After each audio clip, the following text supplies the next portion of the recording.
The time has come for the Galarian Linoone PvP IV dive. I'm just going to call it a dive instead of a deep dive for a couple reasons. Reason number one is that I spent a lot less time on this than I do for other Pokemon in my deep dive series. And then reason number two is I don't think Galarian Linoone is all that good in the current meta. I feel like one new charge move or something could make it good in the future, but as it stands, it's not all that meta, which means that, the breakpoints that I'm going to be highlighting in this video could be a bit less relevant when the time comes for this Pokemon to be meta. So why should you care about this then if this Pokemon isn't meta? Well, it could be one day. And we just had the Galarian Zigzagoon Community Day, so you probably have a bunch of candidates for a Galarian Linoone.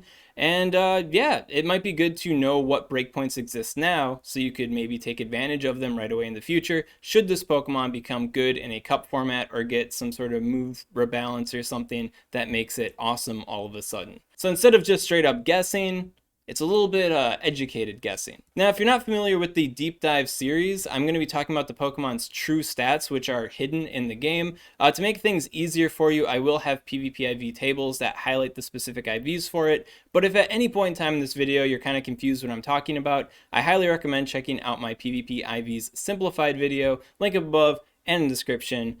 Get your feet a little bit wet before you take a dive into the PvP IVs here. Also, quick plug, if you haven't seen my Obstagoon PvP IV deep dive yet, link up above and in the description, of course.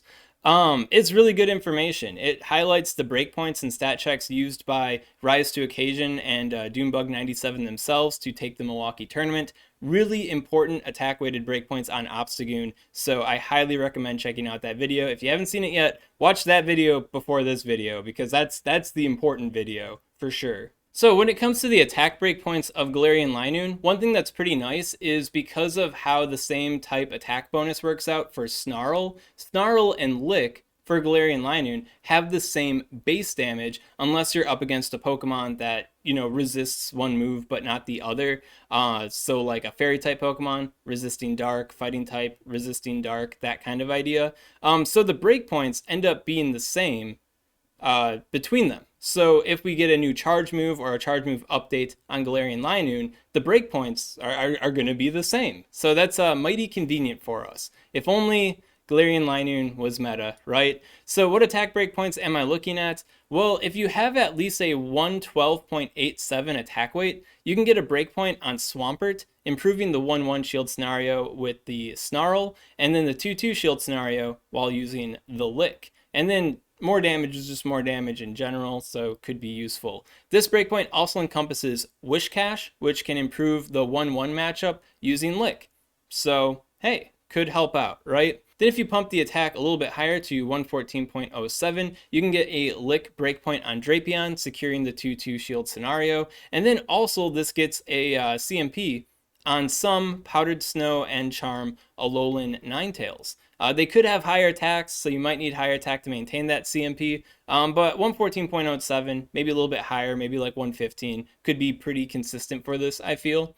Against Powdered Snow A9, this can improve the 1-1 shield scenario using Snarl, and then for the Charm, it can improve the 0-0 scenario using Snarl, because you CMP tie their charge move with your Gunk Shot, allowing you to win. Then when it comes to the defense breakpoints, I'm noticing that 110.11 or higher can be important for Diggersby, helping out in the 1-1 and 2-2 shield scenarios using the Snarl.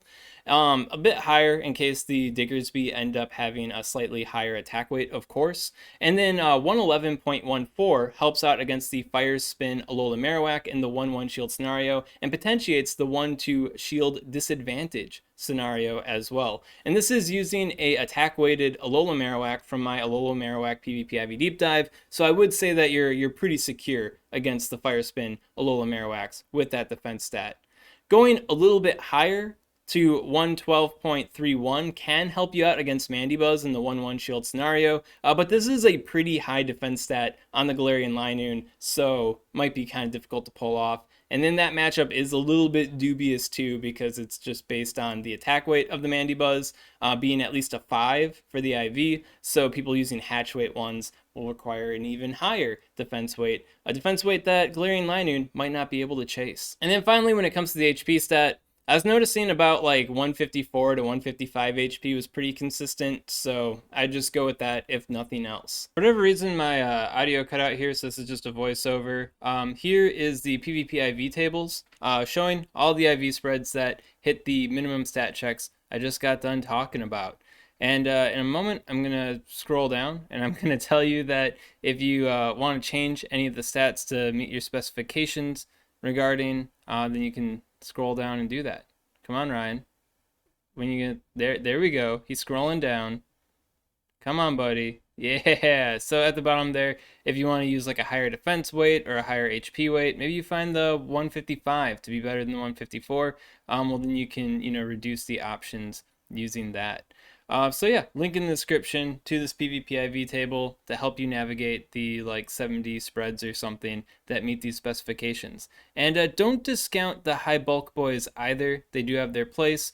We have no idea what will be the ideal IVs once this thing may finally be meta. Once again, I don't think Galarian Linoone is so meta that it's worth like worrying about these breakpoints right now if you don't happen to have them.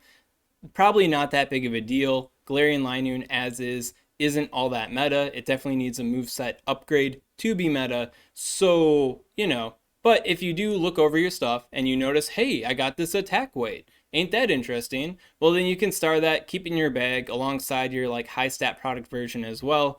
And in the future, if it does get updated and upgraded, could be big for Galarian Linoone and could be mighty convenient for you. At any rate, that's all I gotta say about Galarian Linoone right now. If you got any questions on this content, of course, comment below. Let me know what's up. I'll be happy to help you out. And if you enjoyed this kind of content, you want to see more like it, maybe you want to see a Scrafty PvP IV deep dive, well, make sure to subscribe to SwagTips. SwagTips. I'd also like to give a special shout out to these Patreon supporters. If you want to support the Swagman on Patreon, link in the description.